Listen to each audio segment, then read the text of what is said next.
Hi, everybody. It's me, Lori Stimson.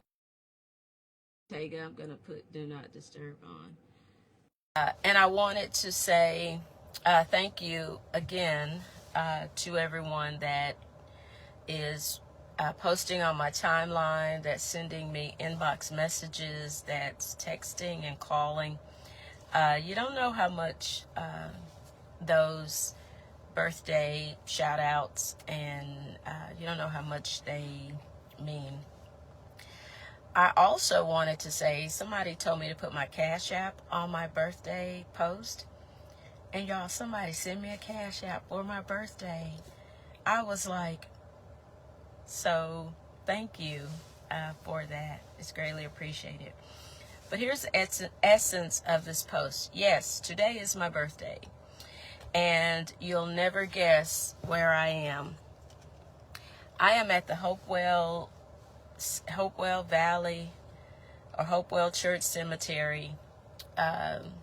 Yeah, we were not raised to be grave dwellers, meaning, we don't come out and we don't loiter in the graveyards. Okay, well, I hate to say it, but I've always tried to be transparent. We don't dwell. Once we put you in the ground, we come back out to make sure your headstone arrived safely, and then if someone else is being buried, and they're out here, then we come out here. And then there are times that, when life is hitting you from all directions, you come out and you want to just kind of talk to your parents. Now, here's the tragedy of this, and this may be a long post, but humor me. Here's the tragedy. I'm sitting in my car at the graveyard, at the cemetery, at the holding vault of the dead, at the final resting place. And there was a funeral that was taking place when I pulled in through the church's parking lot. But as I was walking around trying to find my eldest brother's row and place of final rest, I started looking at all of these graves, and you know what? There's so much. There was probably so much potential out here. I saw graves that had footballs on them, graves that had flowers, graves that had, music notes and all of that. And you know what the tragedy is? The tragedy is that the people these people out here, the people they left behind are not living.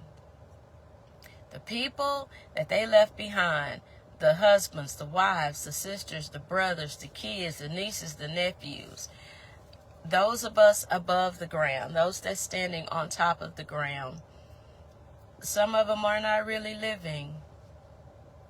And the people out here, they'll never live again. Not in this life, not in this physical sense, in this physical state. I'm sitting here and my car is looking at the back of the headstone for both of my parents.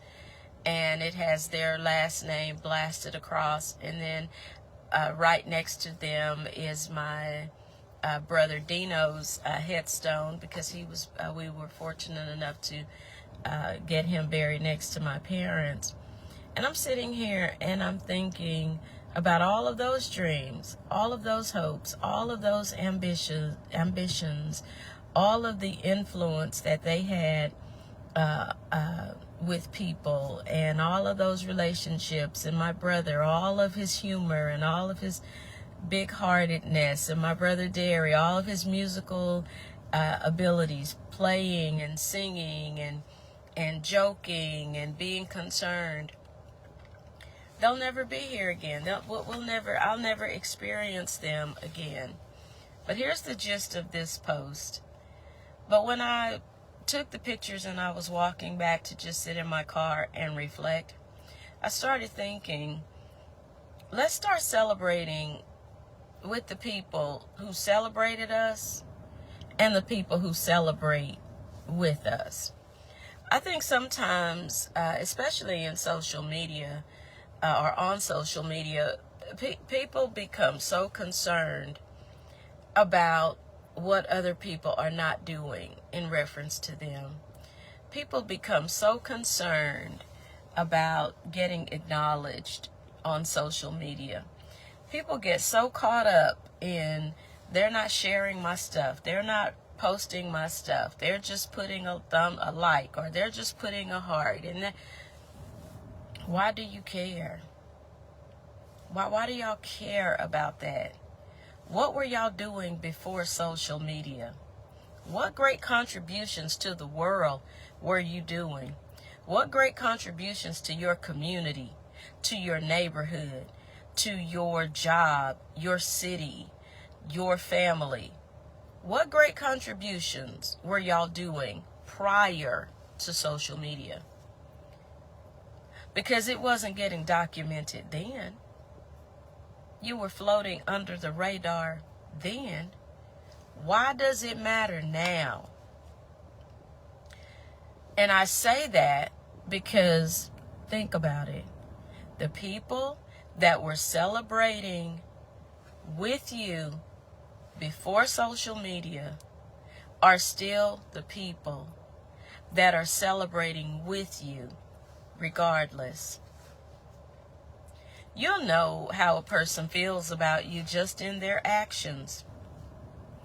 If they don't celebrate you in life, and I know there have been posts about that, if they don't celebrate you in life or celebrate your accomplishments, if they don't acknowledge certain things, it could be that person really doesn't like you. It could be that person really doesn't want to be bothered with you. And I've said that before. But as I'm sitting out here looking at all these graves, here's what I want to say to you. Let's start celebrating with the people that celebrate us. Let's honor and acknowledge the people that celebrated. If they have passed on, let's honor those people that celebrated you, that pushed you, that encouraged you, that motivated you, that loved you through everything. They celebrated you even before there was social media. Let's honor those people. Let's stop being so concerned and consumed with how many views you're getting, how many likes you're getting. Nobody can stop the plan that God has for your life. If it's for you to be, an influencer, if that's what you want to be, then that's what God will, it'll work out. But let's start celebrating with the people that are celebrating you. Let's honor the people that celebrated with us when they were here. Stop pulling people, stop begging people to give you something that they are not willing to give. I used to say people aren't willing or capable of giving. God made us very intricate and unique. We can do whatever we want to do. People are capable of doing whatever they want to do. If they're not willing, I'm simply saying, like Maya Angelou, when a person or people show you how they are and how they feel about you, you believe them. You believe them. Those of us who are mothers, if your children, if they don't celebrate you, if your children, if they never have, they talk about everybody else's amazing mother, and they never stop to say to you, hey, you were a great mom. I got to give it to you. You did this, you did that. Then it's not that they're not capable. They're just not willing.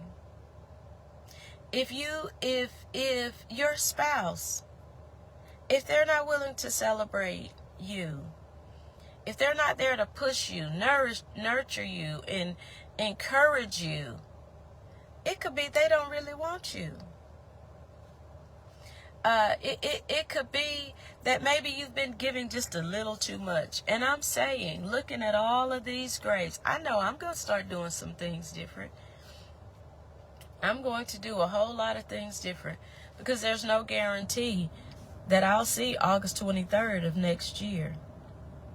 There's no guarantee.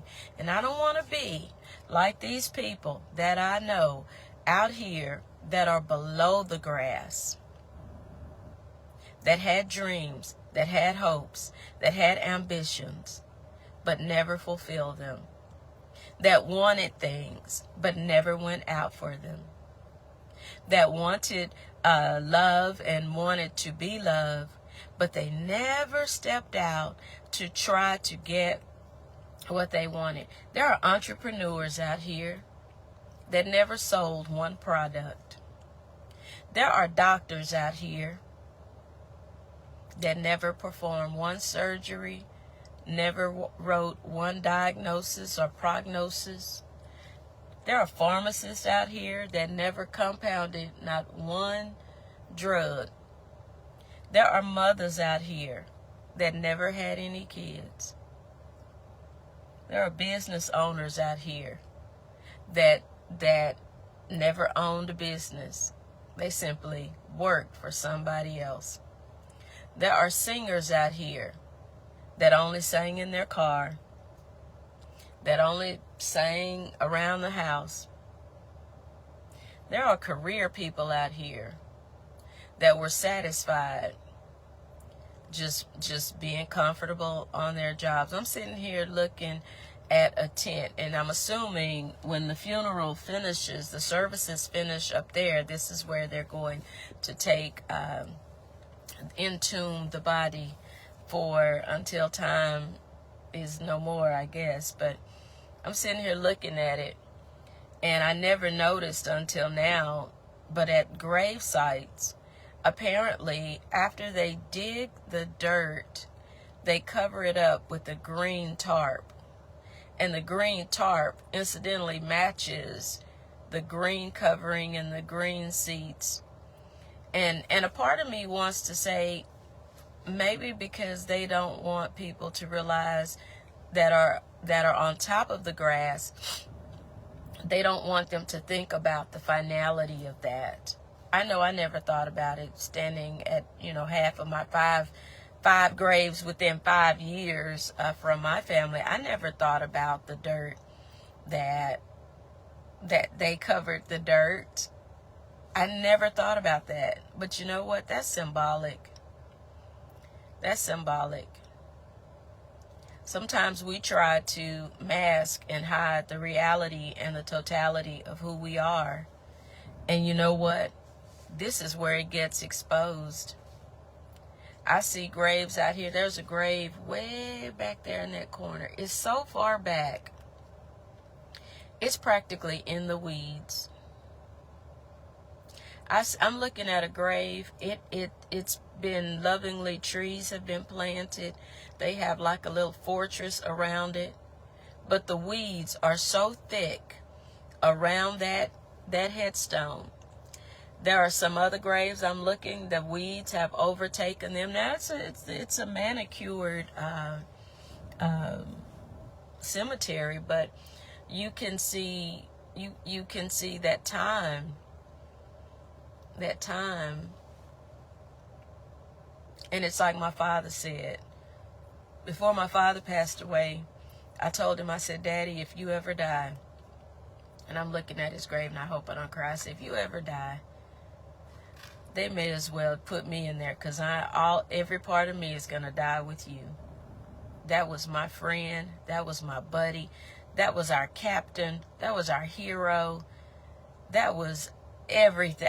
My father was everything to us. And you know what he said at his sickest state? He said, you're just saying that.